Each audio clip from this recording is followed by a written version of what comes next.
membangun mood supaya sebaik mungkin dan membuat energi yang positif sehingga nanti ketika di atas panggung aku bisa memberikan secara tulus gitu lagu ini gitu.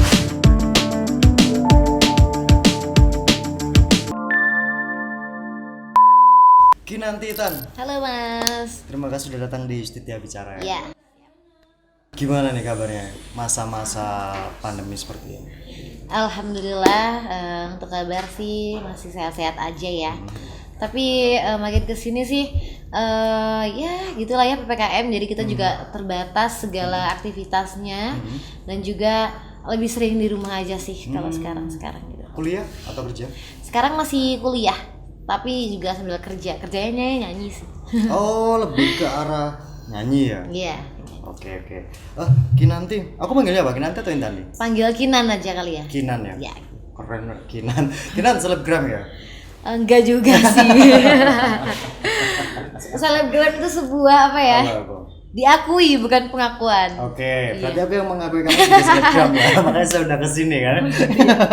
Oke, aku thank you banget ya udah datang kesini, disitahin Siap. waktunya lah. Cukup menyita waktu sih ya, sorry ya ganggu waktunya. Enggak kok, karena sama-sama mau. Oke, siap. Oke. Oke, nanti aku tertarik dengan setelah aku banyak teman sih membicarakan tentang kamu lah ya, seputar Kinanti Intan lah. Iya. Apa sih basicnya atau latar belakangnya itu dia itu ngapain sih? Ternyata kamu lebih ke arah musik ya. Iya sih, lebih ke musik. Musik kamu sejak kamu belajar musik atau mungkin hobi atau memang mendalami musik? Jadi untuk musik sendiri aku tuh dari awalnya hobi ya, mungkin dari hobi terus semakin kesini semakin aku suka dan aku dalemin lagi, dan ternyata si musik ini tersebut bisa jadi pekerjaan juga buat aku gitu. Oke. Bentuk band solo karir atau? Untuk saat ini aku lagi sama band sih, sama band ya? ya. Bandnya apa? Popcornmusic.id ya, boleh di follow juga.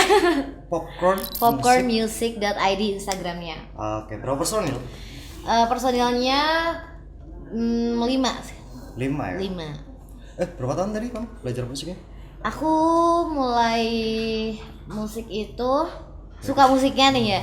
Suka musik mulai dari kecil sih, mulai SD, SMP sering ikut-ikut lomba, SMA juga lomba. Tapi untuk band sendiri ini aku baru setelah lulus SMK sih. Jadi aku baru beberapa tahun aja ikut band gitu. SMK-nya Malang atau luar kota? Asli Malang nggak sih? Bisa dibilang asli Malang sih. Soalnya aku dulu lahirnya di Bandung, cuman gede di Malang. Lebih ke Malangnya ya? Iya. Lebih stay di Malang. Iya, lah. jadi SMA-nya di Malang. SMA-nya mana? SMK 2. SMK 2 nih dia. SMK 2 Malang Veteran.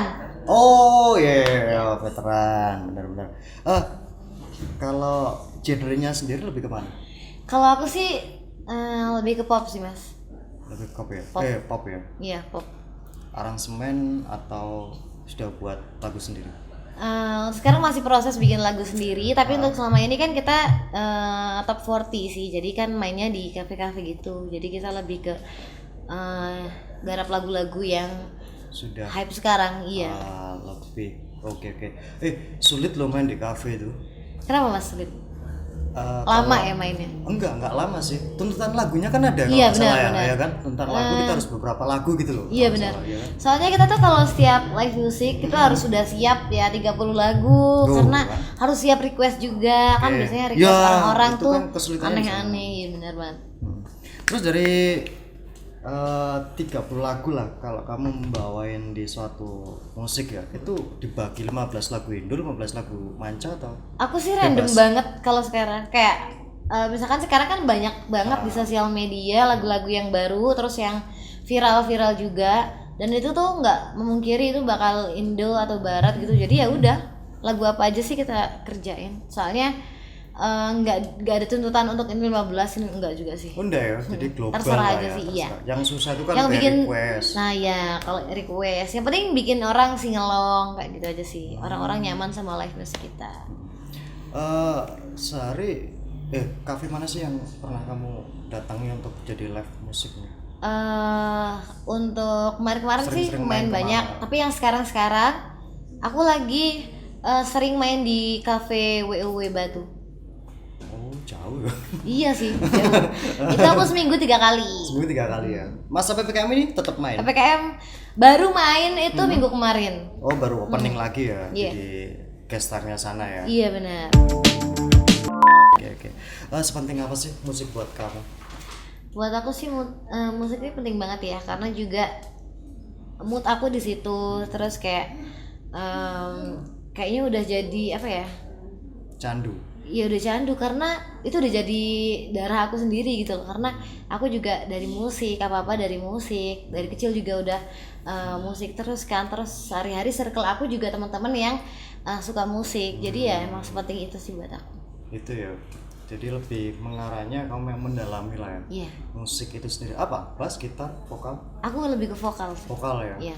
Kamu belajar vokal tuh les atau otodidak? Dulu aku otodidak. Dulu tuh cuman pernah, aku tuh bukan les sih itu, cuman kayak dimentorin aja sama salah satu les vokal di Malang. Nah dari situ akhirnya aku bisa belajar walaupun nggak lama dan cuman sebentar. Dan ya tapi lumayan juga sih ilmunya dan bisa kebawa sampai sekarang kayak gitu sih. Jadi selebihnya aku otodidak sendiri dan belajar kayak di YouTube kan sekarang banyak juga kan. Terus dalam kamu bervokal, siapa orang pertama kali yang menurut aku, suara bagus nih, jadi vokal dong. Lah, yang menghargai semacam itu. Ada nggak orang yang spesial? Maksudnya yang aku kamu fans saat, sama dia. saat kamu nyanyi di rumah lah katakanlah, iya. orang pertama kali yang menganggap, suara bagus nih, kita nggak pengen nyanyi atau nggak pengen bikin band gitu. Ada nggak orang yang spesial, yang paling berharga lah dalam hidup kamu untuk menghargai suatu karya kamu saat bernyanyi? Maksudnya orang yang memuji kamu lah, pertama kali memuji kali kamu, yang mendukung anu aku.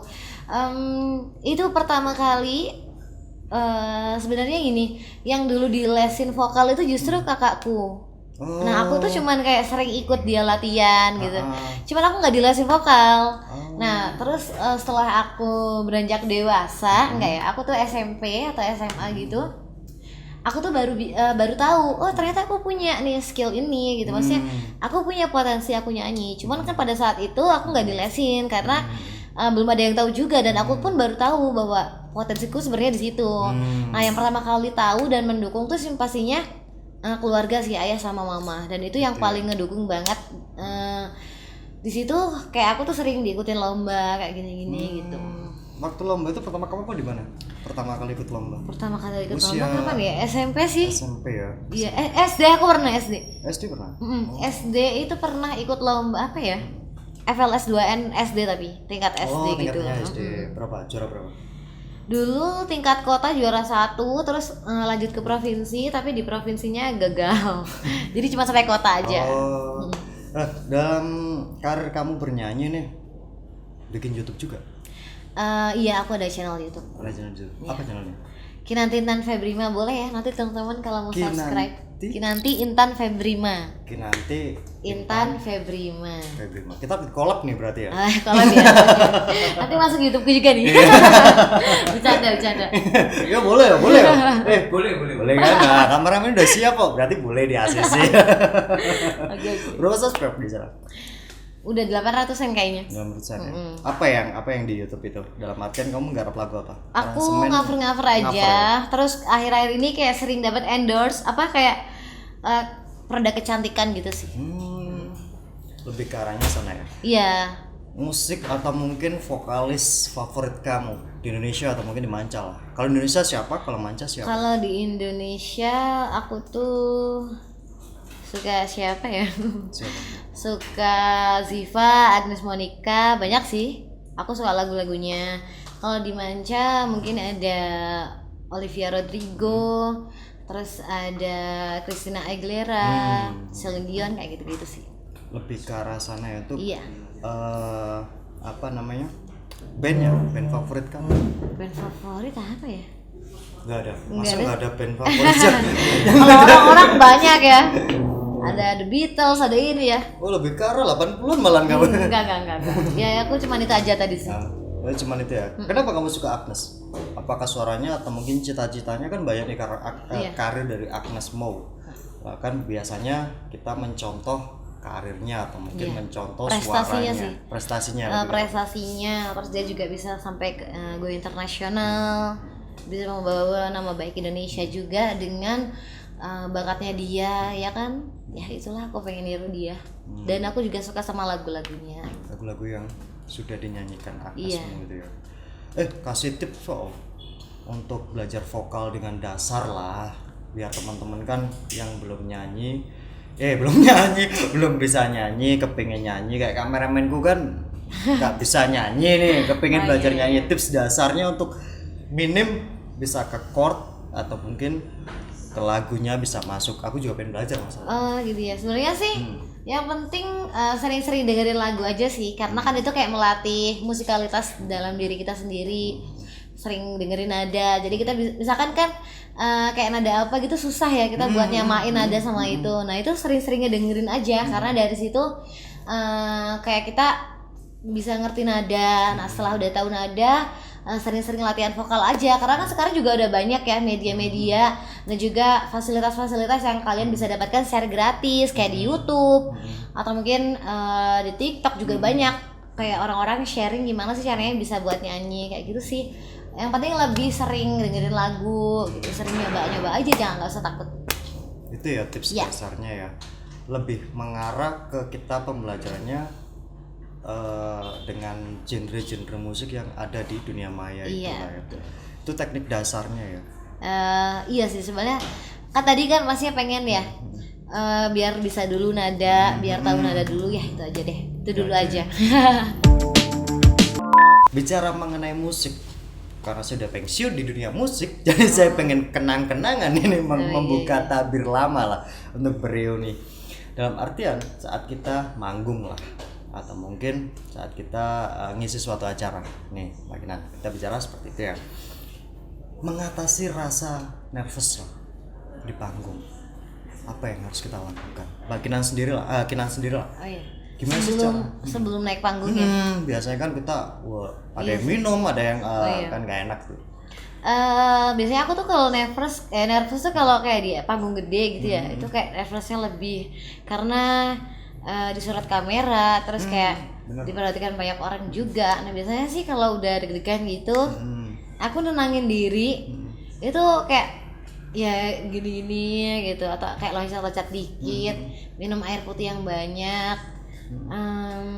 Terus aku juga konsentrasi karena setiap mau naik panggung itu mood itu harus benar-benar aku jaga. Karena kalau misalkan mood aku jelek atau misalkan moodku negatif ya, itu adalah cerminan kita nanti sama audiens gitu loh. Jadi kalau misalkan aku moodnya jelek, audiens pun tahu kalau misalkan aku tuh lagi nggak tulus nyanyinya atau kayak gimana gitu. Jadi aku bener-bener selain tadi itu ya kayak nenangin diri sama minum air putih terus dan lain-lain, aku juga menjaga mood sih, karena mood itu penting banget, membangun mood supaya sebaik mungkin dan membuat energi yang positif sehingga nanti ketika di atas panggung aku bisa memberikan secara tulus gitu lagu ini gitu.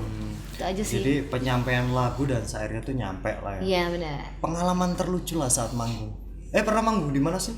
Yang stage besar lah katakan. Stage besar pernah di acara Jazz Bengawan kemarin. Itu juga aku deg-degan karena di situ banyak band-band lainnya ya, ada band-band lain juga. Pengisi acara lain yang nasional juga di situ ada. Itu deg-degan banget sih. Ya sama, aku juga melakukan hal yang sama dengan ritual tadi itu. Jadi metode tadi itu. Iya. Ya. Pengalaman terlucu saat manggung atau mungkin pengalaman yang tidak bisa dilupakan lah. Apa ya? Selama berkarir di industri musik Belantika Indonesia. Pengalaman terlucu apa ya? Maksudnya apa nih lucunya? Terlucu katakanlah manggung nih, yang lihat hujan gitu kan ada kan gitu ya. Atau ya. mungkin tidak sesuai dengan ekspektasi, atau fals di tengah atau lupa lirik. Lagu. Iya. Itu kan itu juga sih banyak, sebenarnya ya. hal-hal yang standar aja sih, mungkin karena kesetrum mic. Nah kayak gitu-gitu, terus lupa lirik, yang paling sering lupa lirik karena kan kalau di panggung besar kita harus dituntut untuk hafal lirik kan. Nah itu konsentrasinya lebih tinggi. Iya, kadang hamin berapa itu aku bener-bener belajar banget lirik lagu biar nggak salah. Tapi ternyata kalau namanya juga manusia Ya, ya, bener. yang kadang ada Kan salahnya. nervous. Cuman nggak sering sih. Bener. Iya. Nervous juga karena dilihat banyak orang, kepedean berkurang ya kan. Lirik hancur deh. Enggak sih, sebenarnya aku lupa lirik tuh karena udah keenakan gitu ya. Menikmati itu Menikmati, ya. apa ya ini gitu. Iya, seringnya kayak gitu. Lebih ke arah sana ya. Iya, iya. Lagu yang sering digarap apa? Untuk akhir-akhir ini sih Yang karena sering dibawakan lah. yang sering dibawakan ya lagu-lagu yang bikin teman-teman ikut nyanyi sih, lebih ke top 40 pasnya yang terbaru kan. Kalau di live music itu kita ngambil lagu-lagu yang singelong, jadi teman-teman semua penonton bisa ikut nyanyi kayak gitu. Tapi kalau misalkan untuk di festival-festival atau kayak konser-konser mungkin ya lagu-lagu yang apa ya, yang cocok untuk di panggung-panggung besar gitu sih. Vokalnya satu atau Kinan sama dua? Atau Kinan Biasanya aja? Kinan aja. Kinan aja. Resikonya malah besar ya. Iya, tanggung jawabnya besar Iya, sih. tanggung jawabnya besar. Karena kan inti dari sebuah band itu kan vokal. Iya benar. Nah, ngomongin soal band dan juga apalagi Kinan seorang vokal, pasti kan lifestyle-nya lebih dijaga, ya kan? Lifestyle dan juga style kita di atas panggung bisa jadi influence atau mungkin jadi percontohan lah. Itu gimana menyikapi sebuah style lah, kalau menurut Kinan sendiri? Kalau untuk style Seberapa sendiri, penting sih style menurut Kinan lah? menurut aku sangat penting ya, karena untuk di sebuah band atau misalkan kita dalam sebuah apapun deh, grooming itu penting ya. Menurut aku grooming itu penting, penampilan juga penting. Jadi siapapun gitu, entah dia MC atau dia penyanyi atau itu dalam sebuah band atau mungkin dia juga penyanyi solo, untuk grooming itu sangat penting karena orang pertama kali yang dilihat adalah penampilan. Benar. Sebelum kita melihat kepribadian orang tersebut, orang pasti melihat penampilan dulu ya. Kita nggak munafik karena kalau misalkan kita melihat dari penampilan, misalkan dia sudah rapih dan dia juga sudah stylish, berarti memang dia orangnya rapih gitu. Maksudnya dia juga bisa diandalkan seperti itu. Nah, aku juga sangat memegang teguh itu tadi karena menjaga style seperti itu. Karena apa? Apalagi aku di band kan. Di band tuh aku sebagai vokal dan aku paling depan dan aku yang paling dilihat gitu sama orang. Jadi kalau misalkan aku nggak menarik, pasti orang nggak akan bakal lihat bandku gitu. Tapi kalau misalkan aku menariknya dalam artian groomingnya ya, maksudnya dalam penampilan kayak OOTD kayak gitu-gitu. Kalau misalkan aku OOTD-an kayak ngikutin zaman lah ya, maksudnya ya lebih ke ikutin style sekarang, mungkin orang-orang juga akan tertarik seperti itu sih. Untuk kiblat style kamu sendiri siapa? Kalau untuk kiblat sih aku banyak ya mas, soalnya sekarang kan juga banyak nih, apalagi teman-teman yang di rumah ya mungkin bingung mau niru siapa, role modelnya siapa. Sebenarnya banyak banget dan aku juga nggak ngefokuskan ke satu orang, cuman karena aku berhijab juga, jadi aku bagaimana caranya walaupun aku berhijab aku tetap stylish gitu loh, dengan cara aku mix and match kayak baju-baju misalkan ya baju-baju yang ada di rumah apapun, mungkin teman-teman yang penting teman-teman bisa mix and match, itu bakal kelihatan bagus kok. Yang penting kita pede aja. Oke. Tapi kalau melihat kamu nih ya, sebagai Kinan nih, aku mengkritik sedikit lah ya mengenai teman-teman yang ini sebenarnya nggak cocok nih di layak umum. Mengatasi hal semacam ini seperti apa? Gitu? Gimana? Dalam artian gini, kamu ngelihat style ini nggak cocok deh, memaksakan style. Menurut kamu seperti apa dengan orang-orang yang memaksakan style itu sebenarnya nggak cocok tapi dipaksakan aja? Nah, cara pandang kamu melihat seperti itu gimana? Sebenarnya kalau misalkan untuk maksain kayak dia misalkan mix and match, tapi ternyata dia nggak cocok kayak gitu ya. Kalau misalkan dia pede, sebenarnya cocok atau enggaknya sebuah pakaian dalam diri seseorang itu tergantung gimana dia pede sih. Maksudnya kalau misalkan dia pede-pede aja, aku it's okay sih. Maksudnya nggak apa-apa kok dia kayak gitu. Yang penting dia pede gitu. Walaupun misalkan kita yang lihat kayak kurang, ini anak kayak gini, stylenya gitu ya. Sering kan? Sering banget kan, jujur ya. Nggak cuman kita balik lagi. Kalau misalkan dalam diri masing-masing kita punya kepercayaan diri masing-masing dan kita juga punya role model sendiri, punya kiblat sendiri. Nah, gimana kita akan kita akan mengatur style kita seperti itu. Jadi kita nggak bisa ngatur orang-orang untuk style seperti apa, tapi yang pasti yang penting pede aja gitu. Walaupun mungkin kita cuman ada baju seadanya nih dan mungkin orang lain mikir kita, aduh kok nggak pantas banget sih pakai baju itu dan lain-lain, kayaknya nggak usah didengerin. Jadi ya udah, kalian harus style sesuai dengan ciri khas masing-masing aja. Kinan, ini kan kamu kebetulan datang ke setiap bicara ya. Menurut kamu style cowok yang paling kamu suka lah? Dalam arti Style kamu cowok. seneng banget nih ngeliat dah itu seperti Oh apa? gitu, ini buat cowok ya? Baca. Kalau buat cewek kan kita harus wawancara sih cowok gitu Oh, kan. iya. Nah, mumpung kamu ada di sini, ini kameramen kita ini harus perlu dirubah nih. Oh gitu ya? Lah ngeliat kamu nih asik banget di era sekarang lah. Perwakilan masyarakat mungkin perwakilan remaja saat ini lah. Mungkin ini jawaban aku mewakili semua cewek ya. Benar. Pasti semua cewek. Karena aku tuh Cewek sering- zaman sekarang Oh nih iya, ya. zaman kamu sekarang. Ngeliat cowok itu berpenampilan yang seperti apa sih yang paling enak dilihat Oh gitu. iya. Mewakili para kaum wanita karena aku juga sering baca-baca gitu kayak di TikTok, di sosial media lainnya, ternyata nih si cewek-cewek ini juga sama kayak aku tuh suka cowok yang nggak aneh-aneh sih, kayak simple aja ya, kayak kaos, jeans, sama sepatu gitu ya. Sepatunya bisa sneakers atau sepatu sport gitu sih udah cakep sih. Maksudnya Itu udah lebih ke bersih, arah- kelihatan ya, lebih ke nggak. arah sana lah untuk era tahun ini Iya lah ya. benar-benar ya, itu aja sih sebenarnya. Kalau cowok kan simple ya. Kalau cewek mungkin banyak style ya. Setiap bulannya akan terus nggak ada habisnya kalau style untuk cewek. Tapi kalau cowok sih cukup ya pakai kaos hitam, hoodie hitam udah cakep sih kayak gitu. Lebih casual lah ya. Casual aja Oke, sih. itu yang saat ini lo, rumah Iya. no kameramen. Ayo. Itu lebih mengarahnya ke arah apa ya, Casual tren sih. sekarang lah ya, Iya, casual tren ya. sekarang. Cewek sekarang tuh lebih seneng untuk melihat cowok-cowok yang casual, tatanan Casual, rambutnya simple. yang lebih simple Iya, gitu kan. simple ya. aja sih. Oke. Ya nggak mohak ya. Ya nggak mau. Berarti lebih ke casual lah ya, Iya, iya. untuk era saat ini. Oke. Tips dong mungkin gimana sih cara memilih style yang baik dalam segi wanita lah, dikit aja. Oh gitu ya tipsnya. Dari Kinan sendiri loh, jangan dari dunia maya loh ya. Oh, Dari iya, Kinan iya. sendiri. Dari aku sih yang penting pede. Pertama pede dulu, terus seadanya. Misalkan di rumah kamu ada apa, yang penting kamu mix and match aja. Jadi digabungin gitu loh, baju ini sama baju ini cocok. Yang penting sih pemilihan warna ya mas. Warna kalau pengen kelihatan elegan ya pilih warna-warna yang senada, kayak hitam, krem, putih, dan bukan warna-warna yang mencolok kayak gitu sih. Ngejreng-ngejreng gitu. Iya. Kalau hijab? Sama Kalau aja. hijab sih sekarang kan banyak banget style-style ya yang Kan banyak. biasanya gini-gini. Hijab kan sampai twiggy gitu. Nah, gitu. Sampai punuk unta. Nah, iya. Itu gimana sih kalau kita seorang melihat seorang hijabers lah, style yang terbaik dan casual seperti apa? Ya itu sih, maksudnya orang-orang kan juga sukanya yang simpel-simpel ya mas kalau sekarang. Memadu padankan. Iya, nah jadi baju-bajunya yang ngambil yang simpel-simpel aja. Terus jilbabnya juga ya bisa pakai pasmina atau segi 4.